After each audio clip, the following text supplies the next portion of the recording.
उठा लिया। विकास हवा में हाथ पांव मार रहा था, उसका सांस फंस रहा था। मेरी उत्तर जमीन भारत तुझे के चाहिए छोटे थी ना, से गांव अब तुझे श्यामपुर वही में जमीन कड़कड़ाती मिलेगी, ठंड की हमेशा रात। के लिए। एक ठंड ऐसी की लग रहा हो हवा में कांच के टुकड़े घूम रहे हों। हड्डियां जमा देने वाली सर्द हवाएं हर खामोशी को चीरती हुई चल रही थीं।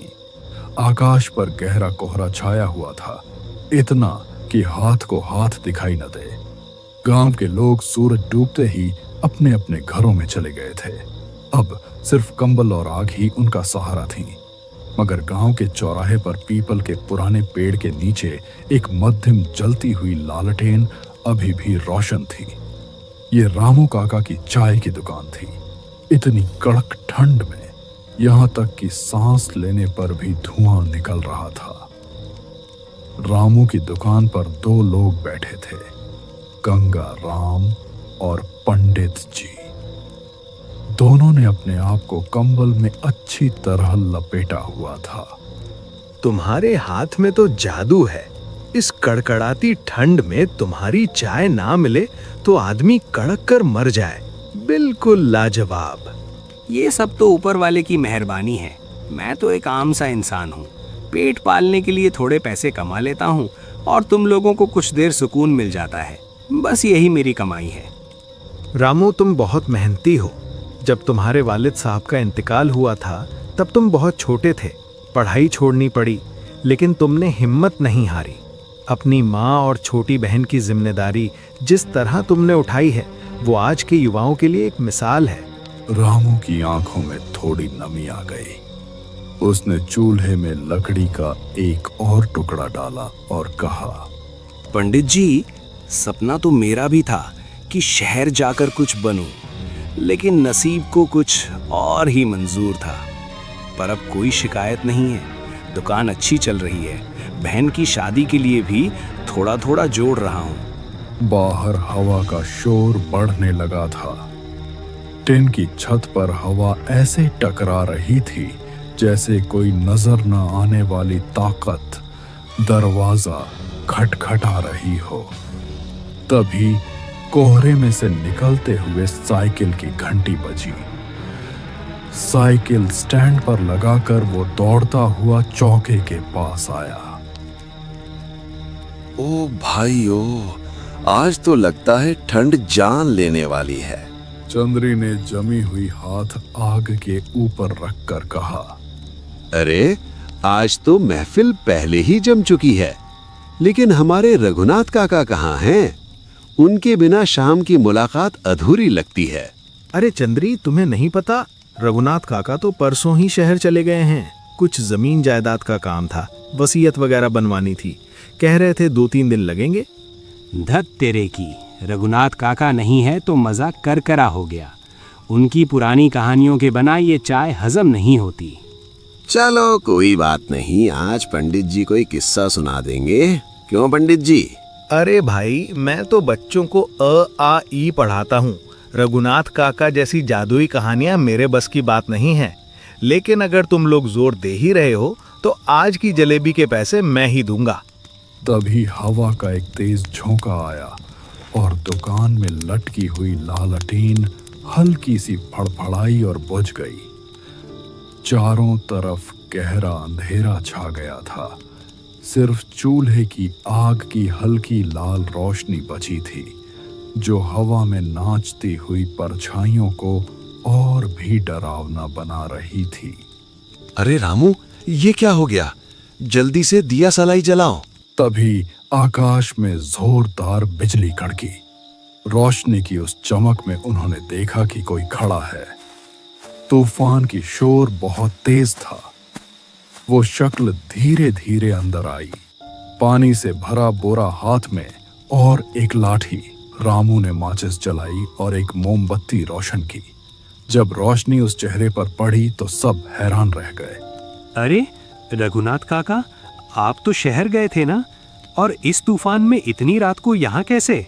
रघुनाथ काका का चेहरा पीला पड़ गया था, बिल्कुल सफेद हो चुका था। उनकी आंखें बेहरकत थीं और उनमें एक अजीब सी खालीपन था। उन्होंने भारी और गूंजती हुई आवाज में कहा, हाँ, मैं शहर से ही आ रहा हूँ। रास्ते में तूफान आ गया, घर जाने की हिम्मत नहीं हुई। सोचा रामू की दुकान पर ही रुक जाऊं। रघुनाथ काका धीरे धीरे चलने लगे। उनके चलने की कोई आवाज नहीं आ रही थी। वो बेंच के कोने पर बैठ गए। रामू ने चाय का ग्लास उनके हाथ में दिया। माहौल को थोड़ा हल्का करने के लिए चंद्री बोला, काका अब आप आ ही गए हैं और बाहर मौसम भी कयामत का है, तो एक जबरदस्त भूतों वाली कहानी सुना दीजिए। इसके बिना ये रात नहीं कटेगी। भूतों की कहानी सुननी है? अच्छा, तो आज मैं तुम्हें एक सच्ची घटना सुनाता हूं जो मेरे साथ पेश आई थी। बहुत साल पहले नहीं, बल्कि इसी जन्म में। सब लोग सांस रोककर सुनने लगे।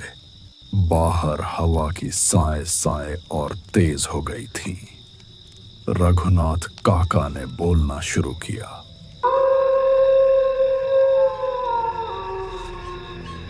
ये बात उस वक्त की है जब मैं अपनी नानी के घर गया हुआ था। वहां एक पुरानी हवेली थी जिसे भूल भुलैया कहा जाता था। लोगों का कहना था कि वहां अमावस की रात को एक साया भटकता है। मैं उस वक्त जवान था, खून गर्म था। मैंने शर्त लगाई और उस हवेली में रात गुजारने चला गया। रात के 12 बजे होंगे।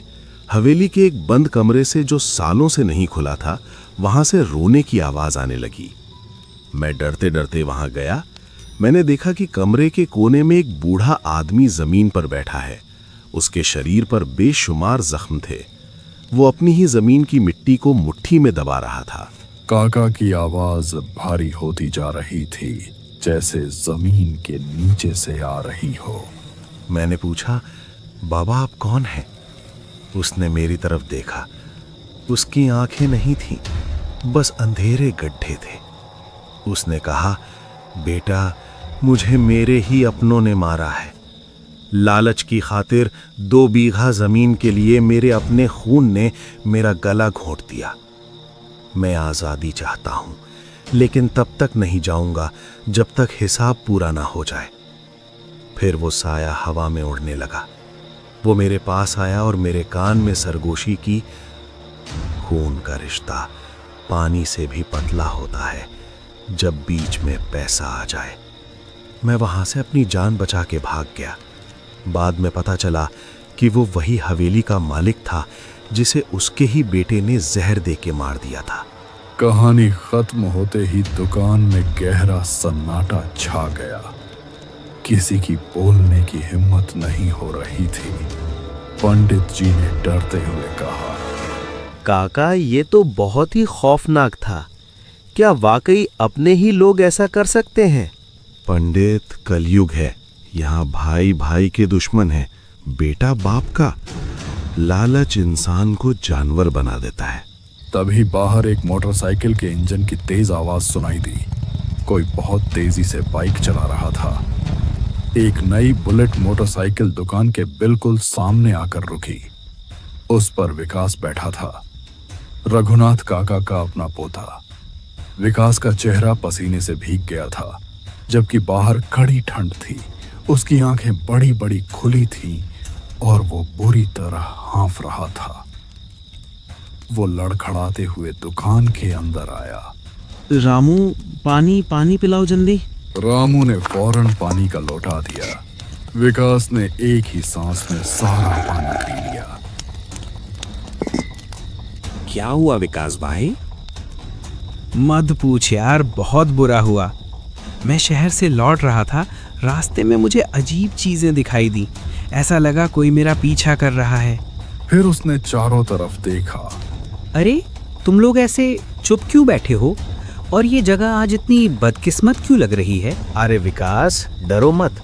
देखो, तुम्हारे दादाजी रघुनाथ काका भी यहाँ बैठे हैं। शायद वो भी तुम्हारे साथ ही शहर से लौटे हैं। क्या बकवास कर रहे हो पंडित जी? दादाजी यहाँ होना नामुमकिन है। अरे भाई, नशा करके आए हो क्या? वो देखो, तुम्हारे पीछे बेंच पर बैठे हैं, चाय पी रहे हैं। विकास ने धीरे धीरे पीछे मुड़कर देखा। वहां बेंच खाली थी, वहां कोई नहीं था। तुम लोग मुझे पागल बनाना चाहते हो।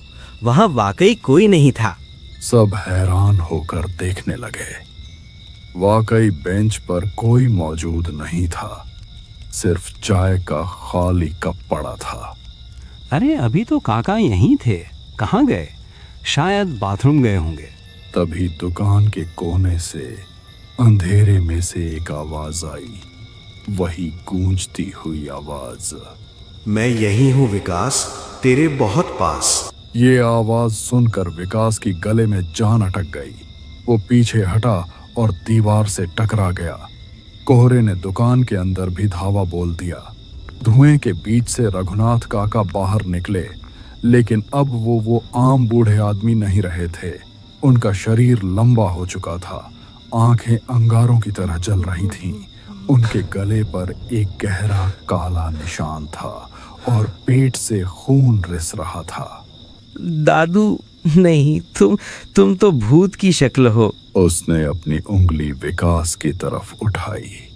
उसकी आवाज अब दुकान की दीवारों को कांपने पर मजबूर कर रही थी।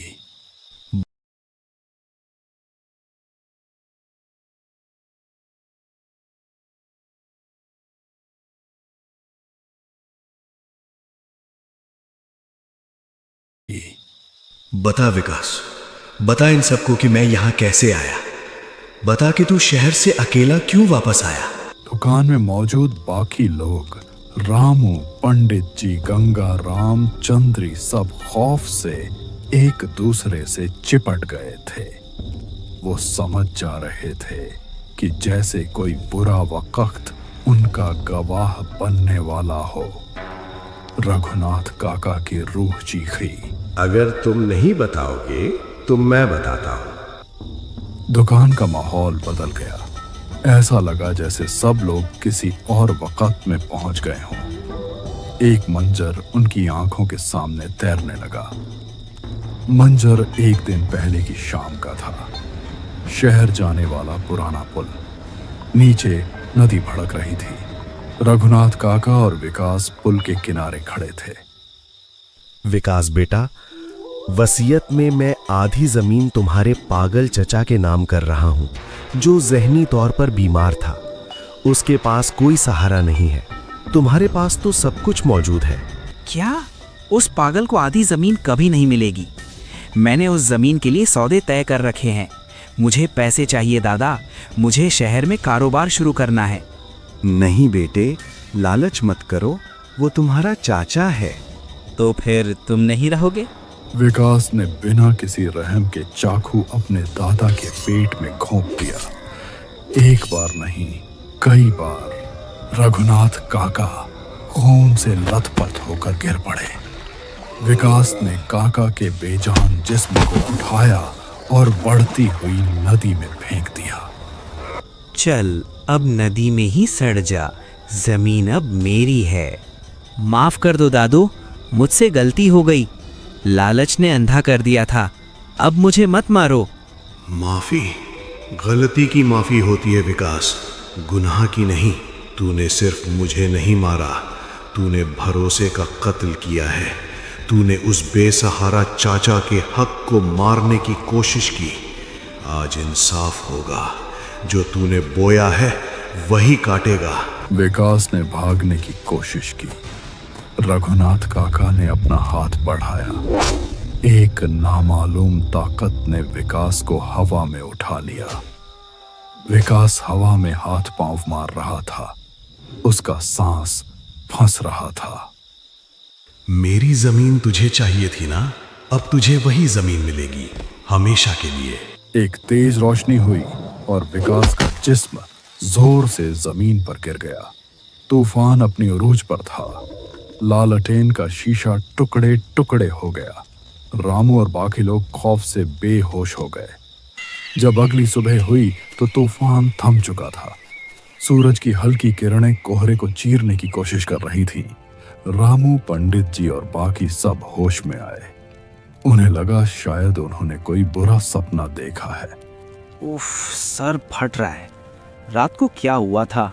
दुकान के बिल्कुल सामने कीचड़ में विकास की लाश पड़ी थी।